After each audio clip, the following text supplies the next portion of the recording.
This is The Opinions, a show that brings you a mix of voices from New York Times Opinion. You've heard the news. Here's what to make of it.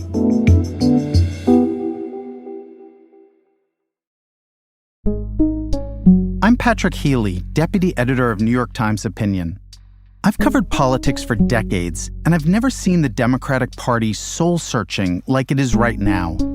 Many Democrats tell me that they want new leadership, new ideas, and new ways of standing up to President Trump, but they don't know how to do it. Some Washington Democrats think they can win by making Trump unpopular, but history and polls suggest that's not enough if a party wants to be a credible alternative to those in power. Any successful political party has to offer something, a concrete agenda. That was the big takeaway from a recent roundtable I did with a few Democratic operatives who were the architects of Bill Clinton's breakthrough 1992 presidential campaign. Now that we have changed the world, it's time to change America. I talked to this group of political strategists for nearly 2 hours, and Trump's name barely came up. Instead, it was all about what the Democrats need to be offering. Back when these strategists rose to power in the late 1980s, the Democratic Party had lost 4 of the 5 previous presidential elections. Democrats were at a real low point, comparable to what the party is facing today. In 1992, this group of operatives helped transform the party and won a resounding victory for Bill Clinton. I hope it's fun for you guys. Yeah, we get to see each other. It's a reunion. There's more courage in this room than in the rest of the Democratic Party combined. Seriously. Or something. Here's what these guys learned from their victory back then, and what they think Democrats should be doing today. First, don't be afraid of change. Here's Bill Galston, former policy advisor to President Clinton. Change is hard, right? It's one of the hardest things in the world. Changing ourselves as individuals is enormously difficult, and institutions aren't all that different. New ideas empower new groups with new champions. Mm-hmm. And giving up power that you've accrued over decades is enormously difficult. There are a lot of Democrats who are tempted today to say, well, look what's happening to Trump. He's underwater on his tariffs. He's underwater on his mauling of government. People are not happy about abandoning Ukraine and 80 years of U.S. international leadership. That's Will Marshall, another Clinton policy advisor.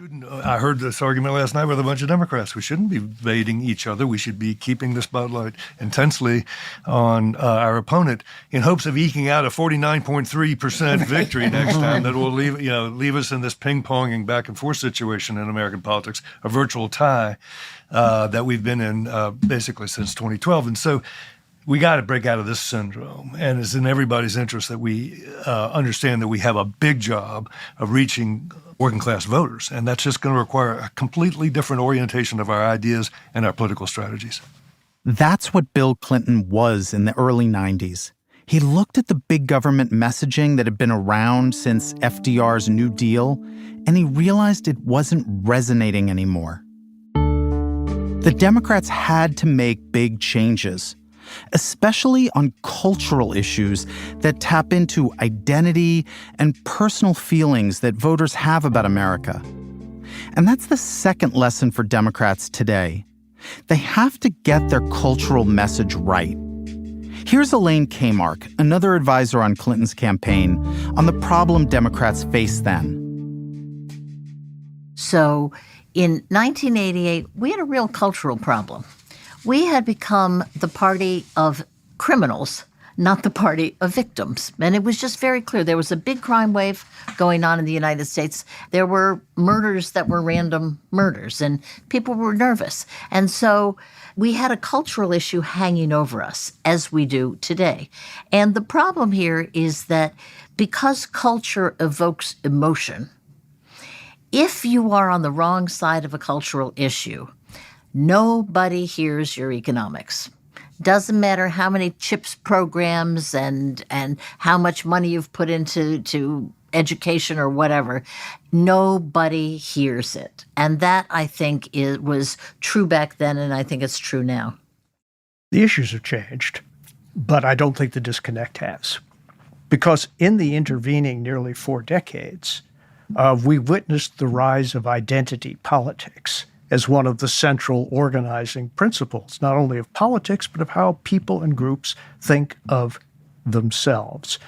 And Democrats have had a very hard time, I think, distinguishing between the kernel of truth and importance and morality in identity politics on the one hand, and its excesses on the other.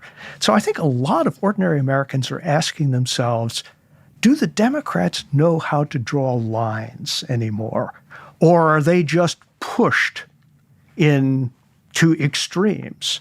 When you say draw lines, you mean to stop? Between what makes sense culturally and what doesn't. What represents a reasonable response to a problem as opposed to an excessive response that defies common sense and just deeply annoys people. And look, you saw one of those issues figure pretty centrally, in the 2024 election. One of the most devastating taglines in the history of American political advertising. And Kamala is for they, them. President Trump is for you. I'm Donald J. Trump, and I approve this message. A lot of Democrats are pretending that ad didn't make any difference. So much, Bill. So I keep being told and being given data that ad didn't matter, and maybe it didn't. Come on. Look. To Bill, Elaine, and Will, transgender rights is one of the cultural issues Democrats have to figure out soon. And Democrats need to address these issues with the right message, they say, even the right slogan. And Bill Clinton, he was a master at this. Let me give you a perfect example. His most frequently run commercial was "End Welfare as We Know It." It was a bumper sticker. And it did 2 things simultaneously. It spoke to the people in the country and said, yeah, we heard you. We got it. This welfare system is a mess. But then he said, as we know it. So in other words, he wasn't doing a Reagan imitation. He was not throwing the whole thing out. He was saying, let's change it. That was such a brilliant combination. And I think we need that again. The new emergent issue is the transgender rights issue. And I think the party needs to look for a way of doing both things that Clinton did with welfare. On the one hand, saying, we get it, public. You think this is very strange. You think this is frightening. Okay, you think that people, maybe children, are going to be hurt. We understand your worries. And yet at the same time, they have to say, look, there are people out there who are really hurting because they're born gender dysphoric, and we understand that. There's got to be a way to combine that into a end welfare as we know it. I'm not a good enough wordsmith, but I wish we could just rent one of the Republican guys, because they're so good at this, to figure that out. Because you cannot abandon your base. You can't stick a needle in the eye of your base. You have to say, we get it. But you also have to say to the broader public, we understand your fears. I think people in the party are going to have to take a deep breath and be willing to say things that previously were regarded as unsayable. And I think that one thing I really want to emphasize about the Clinton phenomenon is just the appetite for new ideas. In 1991, it was palpable. And out there in the country, people responded to it. Something fresh. And ending welfare, as we know, instead of futzing around with it, a little tweak here, whatever the liberals would give us by way of a kind of a stronger work requirement. When we got away from that and had wholesale and structurally different ideas, voluntary national service, public school choice, reinventing government, all that generated energy and excitement, and it helped that we had a next generation team in Clinton and Gore. So that's the key. It's to redefine a failing party, you need to capture imagination, and it's got to be with a new offer, and it's got to be with creative ideas. Elaine, what are the ideas now that you think would either speak to voters who might be skeptical or at least make them a little more open to hearing a message if the Democrats could find the right leader for it? Well, the first thing is immigration. I mean, we were simply on the wrong side of this issue. The country was being overrun, and the interest groups were saying something that was easily translatable into open borders. So Democrats have to get right on immigration. And then inflation, they just didn't get it. It goes to the class basis. And I think this is why the Democrats at this point in time are so completely screwed up, which is that we are now the party of well-to-do people. Mm-hmm. Look at that $1 billion Kamala Harris raised, right? Why? Because there's lots of upper middle class people in the Democratic Party. And so when you're upper middle class, you miss the impact of inflation. Yes. Because you are not the person who's going through the grocery store counting up the cost of what's going into your cart. That's lesson number 2 from these Clinton strategists. A winning party needs a message that says, America, we hear you, without abandoning its base. The third lesson? Don't be afraid of an intra-party fight. Duke it out. It'll help the party get where it needs to go. That's what happened in 1992. The Democratic Party didn't just wrap its arms in new ideas. It was a fight within the party. And it was by no means clear that the new would win and the old would lose. And you don't have to be Frederick Douglass to believe that power never concedes without a struggle and that change is always a fight. You may win it, but that means that somebody else has to lose. It's the fight that breaks through to the public and says, oh, that party's still alive. They're not as brain dead as I thought they were. What are some of the concrete lessons from your experience from 88 to 92 that apply to today? FDR sparked a revolution inside the Democratic Party that lasted for 3 generations. Ronald Reagan sparked a revolution inside the Republican Party that lasted for 2 generations. We gained, at best, an incomplete victory. And after Bill Clinton, it became clear that the party had accepted only some of the change that he stood for. We have to think bigger this time. A larger and more enduring majority. And that will require, whoever will carry the torch for the next generation of Democrats, because we're too old to do that, which doesn't mean we've left the field, will have to be, I think, even bolder than we were. Bill Clinton's moderate, third-way politics really withered once he left the White House.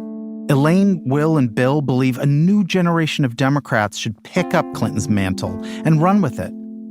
Tacking to the center worked in 1992 after Democratic losses with liberal candidates. Progressives are going to sharply disagree with that advice.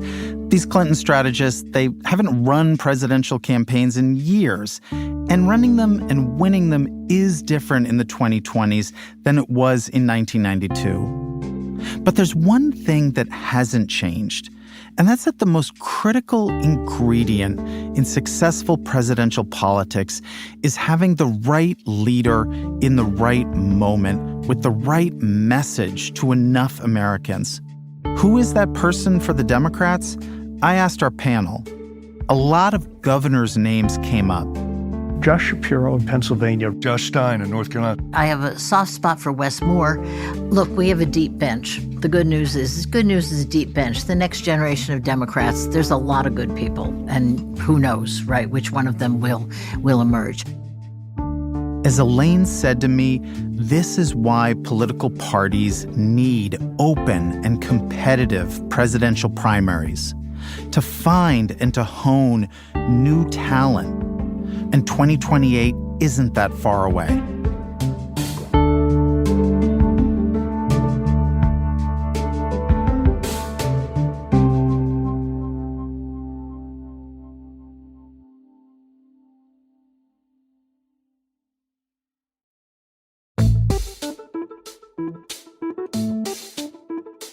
If you like this show, follow it on Spotify, Apple, or wherever you get your podcasts. The Opinions is produced by Derek Arthur, Sophia Alvarez-Boyd, Vishaka Darba, Christina Samuelewski, and Jillian Weinberger. It's edited by Kari Pitkin, Allison Bruzek, and Annie Rose Strasser.